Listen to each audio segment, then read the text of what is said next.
Anda telah menghakimi orang yang tidak bersalah. Ya, biar dia jawab. Jadi saudara tolong berikan di antara yang 5 tadi, mana yang rekayasa? Agaknya Ibu Titin ini entah ada anaknya yang seusia bapak yang nunjuk-nunjuk dia ini. Duduk. Jadi ini Duduk adalah dulu. alat. Anda siapa Jangan ngatur-ngatur ngomong saya diri. duduk?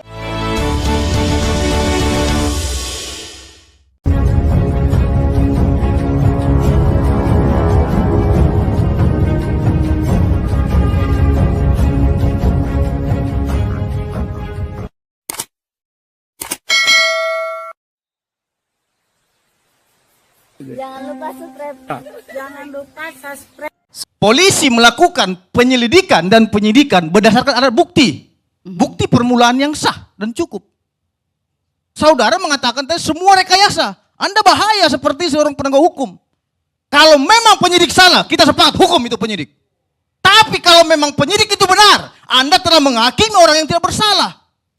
Ya, biar dia jawab. Jadi saudara tolong berikan di antara yang 5 tadi, mana yang rekayasa? Coba saudara sampaikan. Saya tadi sudah menjelaskan, Pak. Saya bicara fakta persidangan.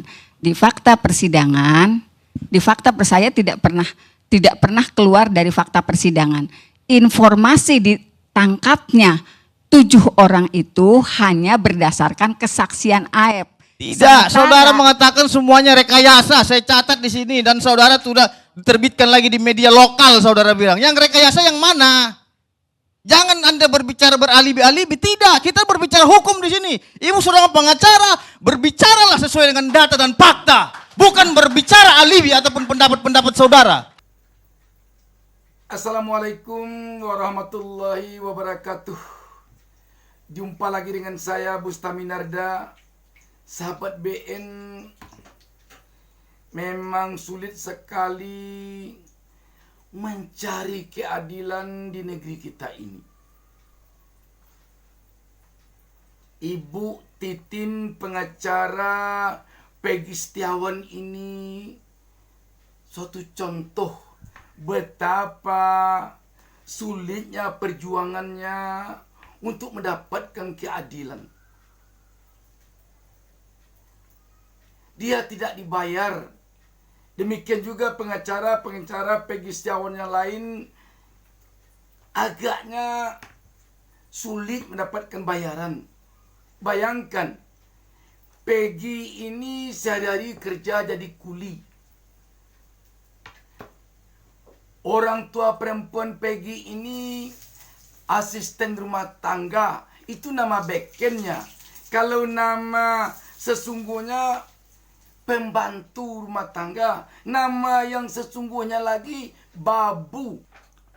Jadi begitulah nasib Ibu Peggy ini malangnya.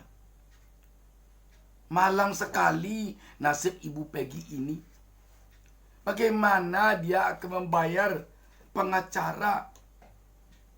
Menitik air mata kita kalau kita coba merenungkan nasib Ibu Peggy ini. Malang benar nasibnya. Saya bicara begini kepada Ibu Peggy ini bukan sedikit pun ada ingin merendahkan Ibu Peggy. Tetapi saya ingin menggambarkan begitulah nasib Ibu Peggy ini. Begitulah nasib Peggy ini. Jadi ibaratkan jatuh. Ibu Peggy ini sudah tertimpa tangga pula. Sudahlah berpisah dengan suami. Kerja mencari makan pagi dan petang dengan menjadi asisten rumah tangga. Anak pergi mencari makan pula dengan menjadi kuli. Tiba-tiba datang kepadanya musibah yang seperti sekarang ini. Ini betul-betul bagi Ibu Peggy ini beban berat senggulung batu.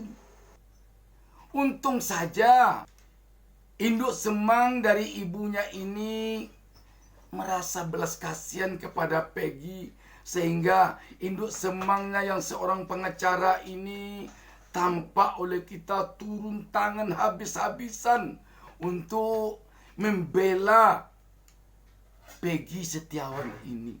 Bersama-sama dengan Ibu Titin, bapak pengacara yang ikut ke ILC bersama Ibu Titin ini, dan sejumlah pengacara lainnya. Dengan apalah akan dibayar pengacara ratusan juta atau miliaran oleh seorang asisten rumah tangga, oleh seorang kuli, oleh seorang ayahnya yang sudah pisah dengan ibunya. Dan kita yakin ayahnya ini bukan pula seorang konglomerat, apalagi pejabat. Bicara tentang hal ini, terenyuh kita ketika Ibu Titin ini dibentak-bentak dengan suara keras, dengan memanggilnya saudara kepada ibu ini.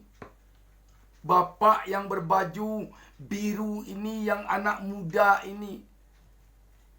Kalau kita perkirakan, agaknya Ibu Titin ini entah ada anaknya yang seusia bapak yang nunjuk-nunjuk dia ini. Waduh, merinding kita melihat bapak yang ganteng ini begitu lantang suaranya, menunjuk-nunjuk, memanggil-manggil dengan panggilan saudara kepada ibu yang sudah terhitung tua ini.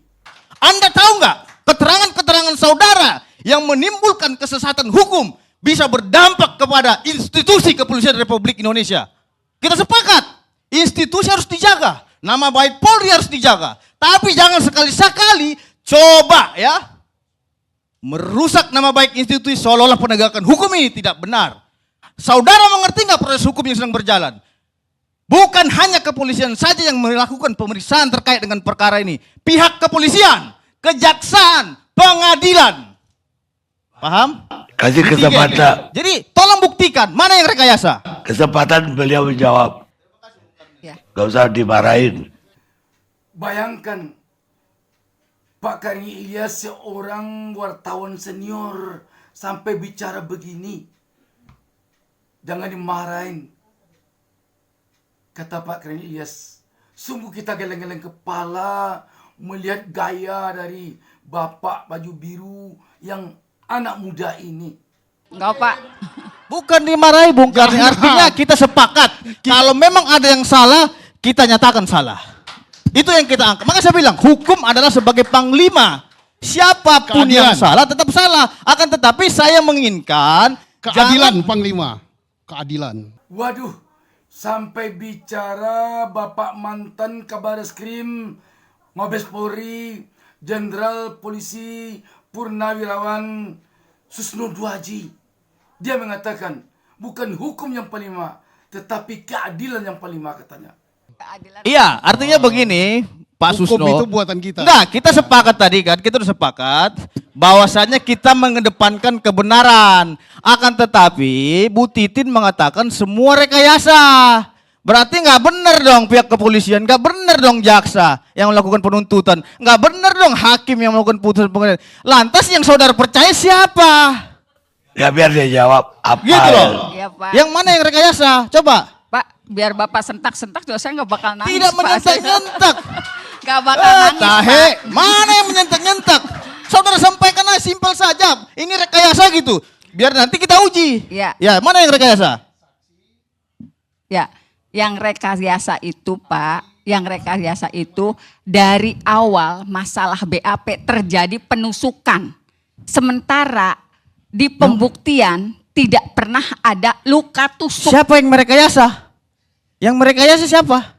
Bapak ini BAP-nya mana yang rekayasa? BAP mana yang rekayasa? Bapak Siapa? Rudi. Enggak, berarti saudara mengatakan BAP rekayasa. Ya, BAP itu ngerti nggak apa itu? Pengertian BAP ngerti nggak? enggak ngerti Coba, Pak. Coba hah? Bapak Enggak, saudara mengerti nggak yang dikatakan BAP? berita acara pemeriksaan Oke, Bapak. berita Ya. acara pemeriksaan itu yang diperiksa siapa? Bapak Rudiana. Oke, Rudiana. Iya. Rudiana itu Saya saudara bacain PH-nya dulu, nggak? Pak. Saya bacain dulu Pak. Saya bacain Tunggu dulu, tunggu dulu. Saudara PH Rudiana enggak? Bapak, saya bacakan dulu ya Pak Enggak, ya. saya bukan itu yang saya tanya dulu, Ya, tunggu dulu. Bapak, saya saudara tadi bicara saya diam, ya. Ya bukan begitu. Dia Mau ada bacakan dulu tanya. Pak. Dia mau jawab. Oke. Jangan ada potong. Ya. Ini Baik, Bung Erni. di BAP Bapak Rudiana tanggal 31 Agustus 2016 pukul 18.30 atau 1 jam setelah melakukan penangkapan Disebutkan Pak, ini pertanyaannya di nomor 6 Pak. Tenang Pak, saya nggak bakal nangis Pak, serius saya udah kuat. Apakah saudara tahu dengan cara bagaimana pelaku melakukan perbuatan tersebut? Jelaskan. Pertanyaannya begitu Pak, dijawablah oleh saksi Bapak Rudiana. Para pelaku yang berjumlah 11 orang tersebut melakukan perbuatan tersebut dengan secara bersama-sama memukuli korban dengan menggunakan bambu dan menusuk dan membacok korban dengan menggunakan senjata tajam jenis samurai yang mengakibatkan kedua korban di jalan flyover Jembatan Talun, Kepompongan Cirebon, seolah-olah kedua korban tersebut dari keterangan para pelaku juga sebelumnya membunuh korban saudara Vina tersebut. Para pelaku terlebih dahulu memperkosa secara bergantian. Itu BAP Bapak Rudiana pada tanggal 31 Agustus 2016 pukul 18.30. Sementara saksi-saksi lainnya, pertama Eko di BOP pada tanggal 31 Agustus 2016 pukul 20.20. Jadi 2 jam kemudian barulah Eko di BAP. BAP kedua Eka Sandi pukul 03.00 pada tanggal 1 September. Kemudian Hadi di BAP pukul 3 pada 1 September. Nah, rekayasanya yang mana itu aja yang saya tanya. Ya ini Yang Bapak mana? rekayasanya. Yang Kan mana? udah jelas. Yang mana? Kan udah Itu jelas pendapat tanggal. itu ya. Saya bantu jawab. Itu keterangan. Seolah-olah Tunggu dulu. mengetahui Itu- sendiri. Tidak ada itu keterangan dari para adalah tersangka keterangan lainnya. Dari saksi. Tahu nggak yang dikatakan rekayasa? Contohnya nih. Ini nih pisum ya. Pisum ini sebenarnya itu ditemukan adalah luka tusukan. Di sini semua ada tusukan. Tiba-tiba dirubah, tidak ada tusukan di situ hasil pisum. Itu namanya rekayasa. Kalau keterangan orang, pendapat orang itu sah-sah saja dia menerangkan itu pribadinya. Namanya juga saksi. Ya apa yang dia ketahui. Ingat loh, saksi itu tidak harus melihat. Ada juga yang namanya testimoni di auditu. Ngerti nggak apa itu artinya? Testimoni Kasih di tahu auditu. dong Pak ngerti nggak? supaya saya ngerti Pak. Kan saya orang kampung Pak. Gimana Anda seorang pengacara mau saya tanya testimoni di auditu nggak ngerti. Saksi itu banyak Ibu. Ya, gini, Ada gini, saksi gini. fakta, ya, ada saksi perbalisan, ya, ada testimoni di auditu. Nah, artinya begini, ingat Ibu ya, di dalam asas hukum pidana, ada Ya, yang, jangan dijelasin sejauh itu deh. ini kan kesempatan saya Bung Karni, izin saya lanjutkan dulu ya. Ya, kita buka. Saya lanjutkan dulu Bung Karni. Ya, tapi jangan kayak kita mengajar publik kuliah. Bukan Bung Karni, artinya apa? Enggak apa-apa Pak. Saya sangat kesal sekali ketika adanya ketidakbenaran. Nah, Kesempatan itu. gini. Gitu loh. Ketika Anda menanyakan bahwa dari 5 mana yang rekayasa? Iya. Bukan, BAP itu bukan bukti. Bukan, kan BAP maksud bukan bukti, Anda mengerti nggak? Dia- Yang katakan bukti. dia menuduh Rudiana itu rekayasa. Itu Pak. Bung Karni, Saksinya. iya, Kesaksiannya rekayasa. iya, Bung Karni, dia mengatakan dari BAP. Sedangkan BAP bukan alat bukti. Iya Pak, tetapi walaupun tidak Ngerti jadi nggak, bukti, Ibu? tetapi dasar dakwaan itu Oke plek lah. seperti Karena BAP. saya kasihan terhadap ibu ini. Oke lah, saya kasihan terhadap ibu. BAP-nya tuh dakwaan Ibu, itu. saya tadi plek-ketik udah menjelaskan sesuai dengan pasal 184. Ya. Yang dikatakan keterangan saksi, bukan BAP, keterangan saksi itu baru dikatakan sebagai bukti yang sah ketika dia telah memberikan keterangan di muka pengadilan dan disumpah di pengadilan, di bawah sumpah. Paham ya? Kalau BAP itu hanya catatan. Bisa berubah-berubah, ada tambahan nggak? Ada revisi lagi nggak? Silakan sah-sah saja. Jadi begitu. Jadi kita jangan menyesatkan. Oke, saya lanjutkan Bung Karni ya. Izin saya lanjutkan Bung Karni. Bacain aja lah. Loh, Pak, tadi saudara udah kesempatannya bicara, sekarang kok saya bacain di Bung putusan Ditran. pengadilannya. Dikit, seperti Bung lo. Ditran. Jadi Anda itu jangan salah ngajari sama advokat. Loh, siapa Cuma yang bedanya mengajari? Saya begini, tidak mengajari. Anda tadi mengatakan Ini bagian alat saya bukti berbicara. adalah keterangan saksi di Yang pengadilan. saya tanya Titin, Ya. karena dia mengatakan semua rekayasa. Saya tanya di mana Ya yang tadi kan rekayasa sudah sesuai dengan dijawab. bukti. Rudiana yang seolah-olah Bukan tahu saudara yang saya padahal tanya. dia tidak ada di TKP. Saudara ini pengacara Titin atau Titin saudara Kemudian pengacaranya? Boleh nggak saya Rudiana balik gitu BAP-nya loh? dituangkan Mana? dalam Dua-duanya putusan sini pengadilan. sekaligus. Nih, Gitu nih, loh. putusan pengadilan. Kau duduk kayak diam kau situ, duduk. Mengatakan Nggak usah hal yang duduk sama. kau situ. Duduk. Jadi ini Duduk adalah kau situ. alat. Anda siapa Jangan kau ngatur-ngatur saya berdiri. duduk?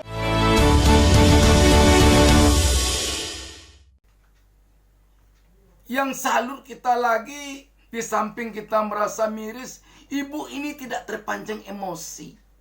Mungkin ibu ini sudah tahu bahwa bapak ini memancing-mancing emosi dia.